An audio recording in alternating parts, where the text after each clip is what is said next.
नमस्कार दोस्तों, study Galaxy के यूट्यूब चैनल पे मैं आपका स्वागत करता हूं। दोस्तों, प्रोनाउन के रूल्स के ऊपर ये है वीडियो नंबर 6। इससे पहले मैं 5 वीडियोस बना चुका हूं प्रोनाउन के रूल्स के ऊपर। अगर आपने वो वीडियोस नहीं देखे हैं तो चैनल की प्लेलिस्ट में जाकर आप उन वीडियोस को देख सकते हैं। तो चलिए बिना किसी देरी के शुरू करते हैं आज का वीडियो।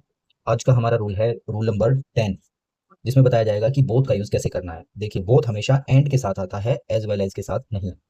एग्जाम्पल से समझते हैं। जैसे यहाँ पर both you as well as my brother are going to attend function.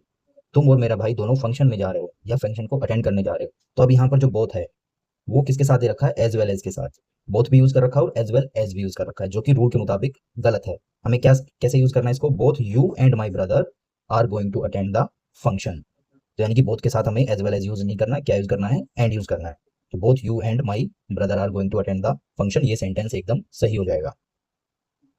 अगला एग्जाम्पल है both Ram as well as Sita were singing. अब ये देखने तो एकदम ठीक लग रहा है, लेकिन रूल के मुताबिक बोथ के साथ एज वेल एज तो यूज नहीं कर सकते।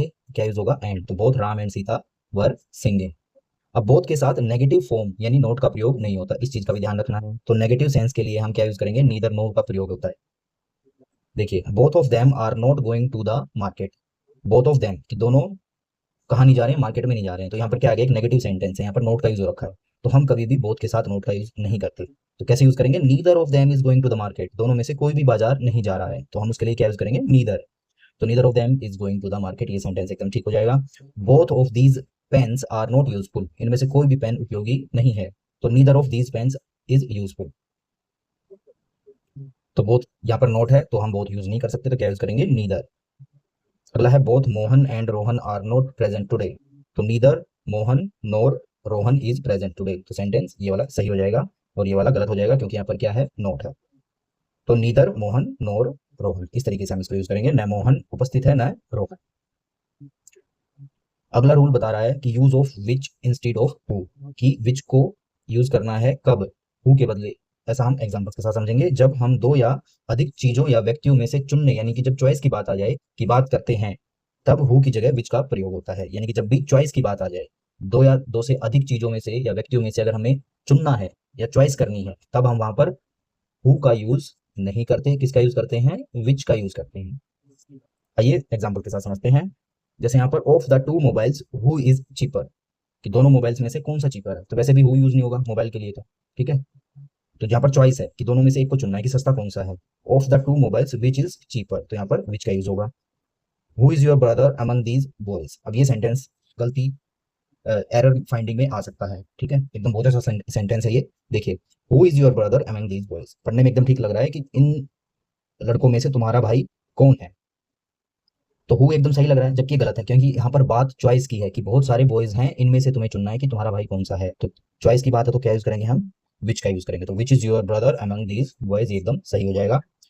Who is taller of the two players, तो यानी कि जो दो प्लेयर खड़े हैं इनमें से सबसे लंबा कौन है, ठीक है। पढ़ने में एकदम ठीक लग रहा है, लेकिन रूल के मुताबिक ये गलत है, क्योंकि चॉइस है यहाँ पर भी।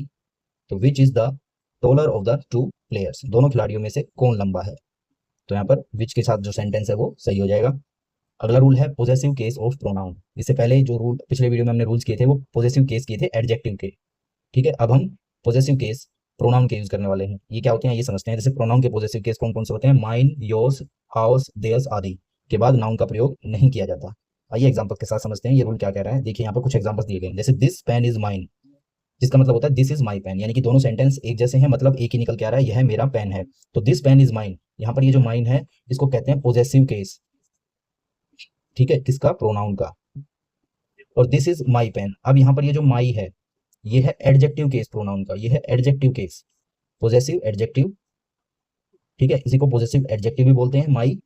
और ये किस प्रोनाउन का ही टॉपिक है, इसको हम एडजेक्टिव में भी पढ़ेंगे। इसको बोलते हैं एडजेक्टिव केस, और ये है प्रोनाउन का केस पोजेसिव में, ठीक है। तो इनको यूज कैसे किया जाता है? जैसे हमें पोजेसिव केस प्रोनाउन यूज करना होता है तो उसके बाद हम नाउन नहीं लगाते। जैसे यहाँ पर नाउन लगाया गया है, तो अगर नाउन लगाएंगे तो एडजेक्टिव केस यूज करेंगे, माई पेन, ठीक है। और अगर नाउन यूज नहीं करना है तो कैसे यूज करेंगे? दिस पेन इज माइन,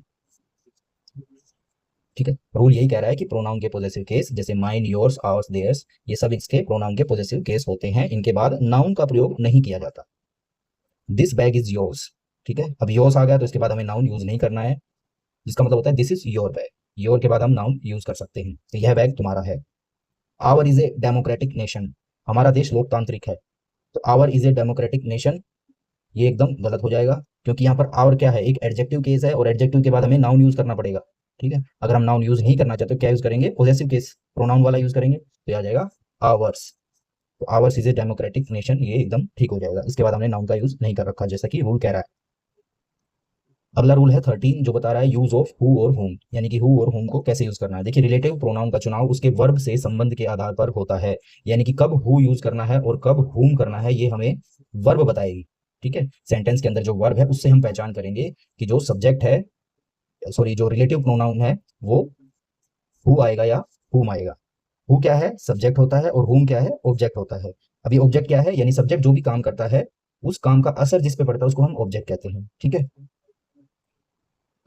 जैसे ही ड्रिंक्स वाटर, अब यहाँ पर ही क्या है, सब्जेक्ट है, और वाटर क्या है, ऑब्जेक्ट, क्योंकि पीने का प्रभाव किसके ऊपर पड़ रहा है, पानी के ऊपर पड़ रहा है, तो ये सब्जेक्ट होता है और ये ऑब्जेक्ट होता है।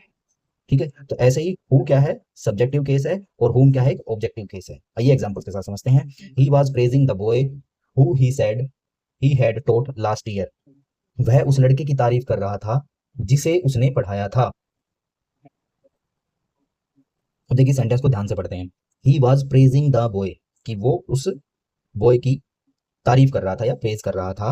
हु ही सेड, यानी कि किसने कहा, ये जो ही है वो उस बंदे की या बॉय की तारीफ कर रहा था। Who he said he had taught last year, जिसने उसे जिसे उसने पढ़ाया था।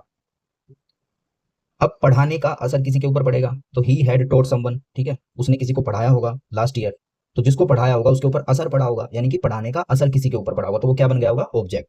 और वो उसी लड़के की प्रशंसा कर रहा था जिसको उसने पढ़ाया था। ठीक है, यानी कि वो ही क्या, एक टीचर है मान लो। ठीक है, तो टीचर अपने एक स्टूडेंट की प्रशंसा कर रहा है, तो the teacher was praising the boy, ठीक है, who he had taught last year. अब सेंटेंस में क्या आ गया, ये बता रहा है सेंटेंस में कि जो हु है ही हैड टॉट, जबकि उसके पढ़ाने का असर उसके ऊपर पड़ा था, तो हु की जगह क्या आएगा, whom। तो he was praising the boy, यानी कि वो उस लड़के की प्रशंसा कर रहा था जिसे he had taught last year, जिसे उसने लास्ट ईयर पढ़ाया था, यानी कि पढ़ाने का असर उसके ऊपर पड़ा था, इसलिए यहाँ पर whom आएगा। एक और सेंटेंस से समझते हैं। She is the kind of teacher whom everyone believes is strict, वह एक ऐसी अध्यापिका है जिसके बारे में सब मानते हैं कि वह सख्त है। तो she is the kind of teacher, ठीक है, एवरीवन जैसा एवरीवन बिलीव करता है, इज स्ट्रिक्ट। अब यहाँ पर स्ट्रिक्ट कौन है, वो अध्यापिका है। ठीक है, she is the kind of teacher, तो यहाँ पर हु आएगा। अब देखिए यहाँ पर अगर मैं इसको यहाँ से यहाँ तक की बात करता हूँ, हु इज स्ट्रिक्ट, यानी कि स्ट्रिक्ट है, स्ट्रिक्ट कौन है, वो टीचर। तो यहाँ पर हु किसके लिए यूज हो रखा है, टीचर के लिए यूज हो रखा है। यहाँ स्ट्रिक्ट होने का प्रभाव नहीं पड़ रहा है, वहां पर पिछले वाले इस वाले सेंटेंस में पढ़ाने का प्रभाव इसके ऊपर पड़ रहा था जो यहाँ बैठा हुआ है, यानी कि ये एक ऑब्जेक्ट बनेगा, तो ऑब्जेक्टिव फॉर्म क्या होती है, हुम होती है। लेकिन यहाँ पर स्ट्रिक्ट वो खुद ही है, स्ट्रिक्ट होने का प्रभाव नहीं पड़ा है, तो इसलिए who is strict, she is the kind of teacher who is strict, वह एक ऐसी अध्यापिका है जो स्ट्रिक्ट है। और यहाँ पर ये ऐड कर दिया एवरीवन बिलीव्स, इसको कंफ्यूजन में डालने के लिए। ठीक है, तो सेंटेंस सीधे से क्या बन रहा है, she is the kind of teacher who is strict, वो एक ऐसी अध्यापिका है जो स्ट्रिक्ट है। और यहाँ पर सेंटेंस से क्या भाव निकल के आ रहा था कि वो एक लड़के की प्रेज कर रहा था जिसको उसने पढ़ाया था। ठीक है, तो he had taught last year, तो ये सेंटेंस ऐसे बन रहा है, whom he had taught last year. ठीक है, तो यहाँ पर इसलिए ऑब्जेक्टिव केस का यूज हुआ है, और यहाँ पर स्ट्रिक्ट कौन है, वो खुद ही है, तो इसलिए हु का यूज हुआ है। तो आपको ये वीडियो कैसा लगा, अगर आपको वीडियो पसंद आया तो वीडियो को लाइक कीजिएगा और हमारे चैनल को सब्सक्राइब कीजिएगा। मिलते हैं अगले वीडियो में नए रूल्स के साथ, तब तक के लिए जय हिंद।